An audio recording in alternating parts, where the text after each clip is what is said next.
Good morning, आप सबका स्वागत है केमिस्ट्री विद कृष्णा अग्रवाल में। और आज के क्लास में हम पढ़ने वाले हैं संक्रमण यौगिक। संक्रमण जो धातु होते हैं वो रंगीन यौगिक और रंगीन आयन क्यों बनाते हैं। तो चलिए स्टार्ट करते हैं। संक्रमण धातु रंगीन यौगिक तथा आयन क्यों बनाते हैं। तो सबसे पहला चीज, संक्रमण जो तत्व होते हैं उनमें धात्विक गुण के साथ साथ बहुत सारी क्वालिटी पाई जाती है। हम लोग पढ़ चुके हैं अपने लास्ट क्लास में। इसमें चुंबकीय गुण भी पाया जाता है, संकुल निर्माण भी पाया जाता है। उसी प्रकार ये जो रंगीन गुण पाया जाता है, रंगीन आयन जो बनाते हैं, तो वो संक्रमण धातुओं का सबसे बेहतरीन गुण होता है और सबसे इंपॉर्टेंट क्वालिटी में इसको गिना जाता है। तो देखते हैं कि संक्रमण धातुएं रंगीन यौगिक बनाने का सबसे पहला कारण होता है इनके जो डी कक्षक होते हैं वो आंशिक रूप से भरे होते हैं। हम देख चुके हैं इसका जो फार्मूला होता है n-1 d1 to 10 और s1 to 2, मतलब d में 1 से 10 इलेक्ट्रॉन जो कि आंशिक रूप से भरे होते हैं। दूसरा सबसे महत्वपूर्ण कारण होता है इसमें मतलब डी कक्षक में अनपेयर ऑफ इलेक्ट्रॉन पाए जाते हैं। तो आप हमेशा एक चीज याद रखिएगा, जिस डी ब्लॉक ऑफ एलिमेंट जो भी यौगिक बनाता है या जो भी आयन बनाएगा उसका इलेक्ट्रॉनिक विन्यास अपन निकालेंगे और एटलीस्ट एक, कम से कम एक अगर अनपेयर ऑफ इलेक्ट्रॉन उसमें पाया जाता है तो वो फाइनली क्या रंगीन प्रवृत्ति शो करेगा। जैसे कि एक एग्जांपल में आइए देखते हैं। अपन देखते हैं स्केडियम के बारे में। स्केडियम का होता है 21, 1s2, 2s2, 2p6, 3s2, 3p6, 4s2 और ये क्या है हमारा 3d1।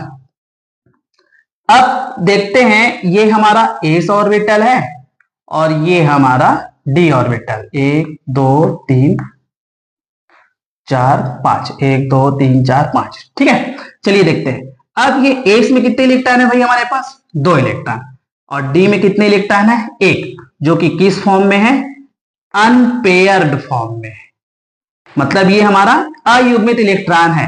अब इस अयुग्मित इलेक्ट्रॉन का सबसे बड़ा रोल क्या होता है? मतलब अयुग्मित इलेक्ट्रॉन होता है लेकिन ये कलर क्यों पैदा करेगा? तो सबसे बड़ा कारण ये होता है कि जो ये डी कक्षक होते हैं इसमें पाया जाता है बिपाटन। इसमें पाया जाता है बिपाटन, इसको कहा जाता है स्प्लिटिंग। ठीक है, इस शब्दों को बहुत ही अच्छे से ध्यान से पढ़िएगा। जैसे कि चलिए देखते हैं, ये हमारा हो गया है डी कक्षक। 1 2 3 4 और ये 5। ठीक है, इसको हम लोग कितने सेट में बांट देते हैं? 2 सेट में। एक सेट कहलाता है इसका T2G और दूसरा सेट कहलाता है इसका EG। जैसे कि फर्स्ट ऑर्बिटल को हम लोग जानते हैं DXY कहा जाता है, इसको DYZ, और ये हमारा क्या है DZX। ये होता है DX² माइनस Y², और ये और ऑर्बिटल होता है DZ²। ठीक है, देखते हैं ये स्प्लिट करता है। स्प्लिट करेगा मतलब ये 2 अलग अलग सेट में क्या हो जाता है? डिवाइड हो जाता है। जैसे कि देखो, ये हमारा EG वाला लेवल है और ये हमारा T2G वाला लेवल है। ठीक है, अब हम स्केडियम का ही एग्जांपल लेते हैं। ये 1 इलेक्ट्रॉन अपना यहां पे है। ठीक है, तो ये 1 इलेक्ट्रॉन क्या है हमारा? DXY में है, मतलब T2G वाले सेट में है। अब ये क्या करता है, जो श्वेत प्रकाश पड़ता है, जो हमारे पास रोशनी आती है, उसमें जो व्हाइट या जो विजिबल रेस होता है वो क्या करेगा? इसको एब्जॉर्ब करेगा, मतलब अवशोषित करेगा। और ये हमारा सबसे पहले क्या था? ये लो एनर्जी लेवल है। लो एनर्जी लेवल मतलब ये हमारा क्या है? निम्न ऊर्जा वाला क्षेत्र है। ये निम्न ऊर्जा इसमें होता है और इसमें होता है हमारा उच्च ऊर्जा। उच्च ऊर्जा वाला क्षेत्र है।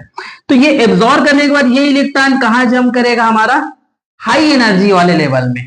ठीक है, तो जैसे ये हाई एनर्जी वाला लेवल में जम करता है तो ये क्या करेगा?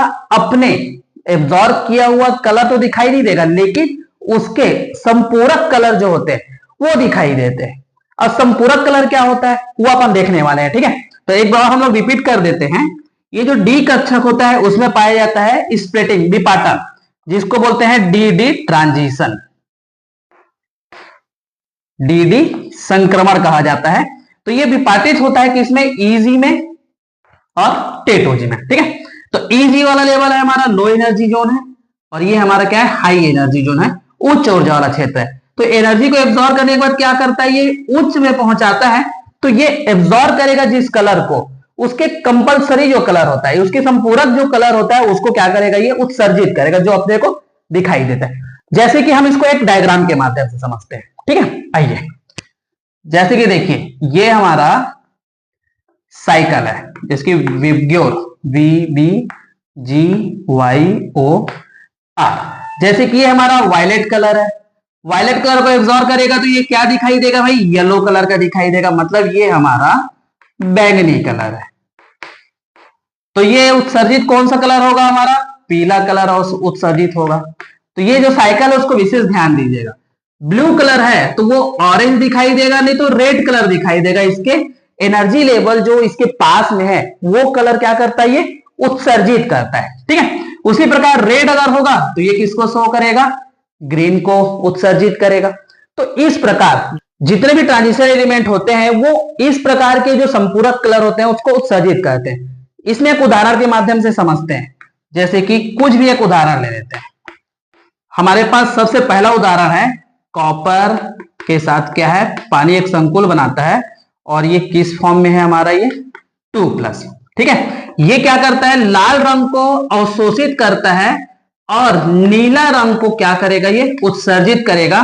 तो आप देखोगे कॉपर का जो सल्फेट का सॉल्यूशन होता है, या कॉपर का जो सॉल्यूशन होगा वो हमेशा कौन सा कलर शो करेगा, नीला कलर।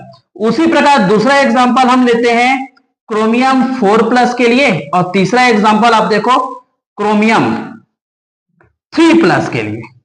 क्रोमियम 4+ नीला रंग प्रदर्शित करता है, और उसी प्रकार क्रोमियम 3+ क्या होता है, बैंगनी रंग प्रदर्शित करेगा। ठीक है, फोर्थ पॉइंट जो होता है, एक एग्जांपल अपन आयरन का भी देख लेते हैं, आयरन 2+, और फिफ्थ में आयरन 3+। तो आयरन 2+ का जो कलर होता है ये शो करेगा हरा रंग, और ये शो करेगा पीला रंग। ठीक है, तो इस प्रकार हम जो जितने भी एलिमेंट्स होते हैं संक्रमण तत्वों का जो आयंस बनाते हैं उसके बारे में इस प्रकार की जानकारी हम एग्जाम में दे सकते हैं। ठीक है, इसमें से जो रंगीन आयन बनाते हैं संक्रमण तत्व, तो उसमें से बहुत ही इंपॉर्टेंट क्वेश्चन आपके एग्जाम में आएगा। जैसे एग्जांपल के लिए देखते हैं, कॉपर 2+, कॉपर 1+, ये दोनों आयन दिया हुआ है, इसमें से कौन रंगीन है और कौन रंगहीन है। जैसे कि ये कॉपर प्लस जो दिखाई दे रहा है ये हमारा क्या होता है, रंगहीन होता है, और ये होता है रंगीन। कारण बताइए। ये क्वेश्चन मोस्टली एग्जाम में पूछा जाता है, हर प्रकार के बोर्ड एग्जाम में।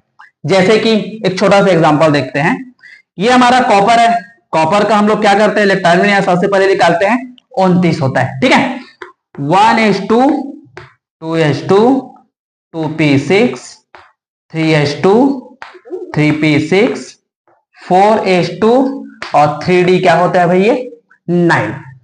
ये क्वेश्चन बहुत ही इंपॉर्टेंट है, याद रखिएगा। इसमें पूछा जाता है कभी कभी क्रोमियम और कॉपर का इलेक्ट्रॉनिक विन्यास बताइए 2 नंबर का। ठीक है, क्रोमियम और कॉपर का, इसके बारे में आपको मैं बता रहा हूं। तो इसमें सबसे इंपॉर्टेंट चीज होता है, ये जो इलेक्ट्रॉनिक कॉन्फ़िगरेशन होगा वो हो जाता है 4s1 और ये हो जाता है 3d10। ये अबोव के नियम के जस्ट अपोजिट होता है, मतलब अबोव के नियम को ये फॉलो नहीं करता, ये अपवाद की कैटेगरी में आता है। क्यों आता है भाई, क्यों वाले क्वेश्चन में आते हैं। जैसे कि हम पढ़े हैं, जो डी कक्षक होते हैं वो 2 या 3 कंडीशन में क्या होते हैं, मोर स्टेबल होते हैं। डी कक्षक जैसे कि हम देख रहे हैं, ये हमारा डी कक्षक है। ठीक है भाई, तो इसमें सबसे पहला condition D0, second condition D5 और थर्ड कंडीशन क्या होता है, D10। इस कंडीशन में क्या होता है, ये मोर स्टेबल होता है। तो अगर हम देखते हैं D5, सबसे पहले ये तो पूरी तरह से खाली है, उसके बाद हम देखेंगे 1 2 3 4 5, ये कौन से कंडीशन में भाई, ये पूरी तरह से हाफ फील्ड कंडीशन में। हाफ फील्ड मतलब ये अर्धपूरित है, तो मोर स्टेबल है। उसी प्रकार जो ये D10 है, 1 2 3 4 5 6 7 8 9 और ये 10, ये क्या है, ये पहला हाफ फील्ड था और ये हमारा क्या है, फुल फील्ड है।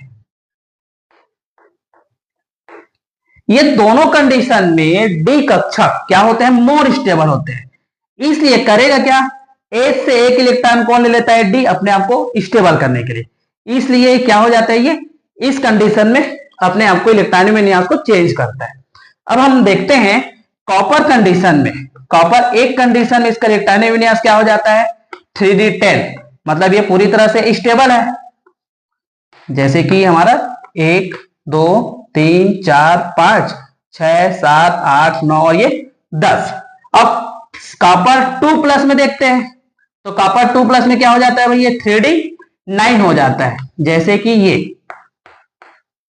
1 2 3 4 5 6 7 8 9, ठीक है। तो ये क्या दिखाई दिया अपने पास, एक अयुग्मित इलेक्ट्रॉन इसमें उपस्थित है, जिसके कारण क्या होता है, हमारा कॉपर 1+ रंगीन होता है और कॉपर 2+ रंगीन होता है। तो ये इस टाइप से जो क्वेश्चन है वो आपके एग्जाम में मोस्टली पूछे जाते हैं। जैसे कि इसको भी थोड़ा सा एक सही तौर पे देख लीजिए, क्रोमियम का 3d5 4s1 होता है और कॉपर का भी मैं बताया 3d10 और 4s1 होता है। तो इन चीजों को आप विशेष ध्यान दीजिएगा कि एग्जाम में क्रोमियम और कॉपर के लिए टाइम विन्यास दिया जा सकता है या रंगीन प्रवृत्ति में किसी का भी एग्जाम्पल ले सकता है। जैसे कि तो आप लोगों को बताया मैं कॉपर 2+, उसी प्रकार स्केडियम और स्केडियम 3+ का भी क्वेश्चन आता है। तो इस टाइप से हम जो प्रैक्टिस करेंगे अपने एग्जाम के लिए, तो कुछ आयंस ज्यादातर जो अपवाद होते हैं और कारण पूछे जाते हैं, उस टाइप से क्वेश्चन को ज्यादा अच्छे से क्लियर कीजिए आप लोग, ठीक है। चलिए आगे के लिए ज्यादा वीडियो और देखना है तो हमारे चैनल को लाइक शेयर और सब्सक्राइब कीजिए। Thank you.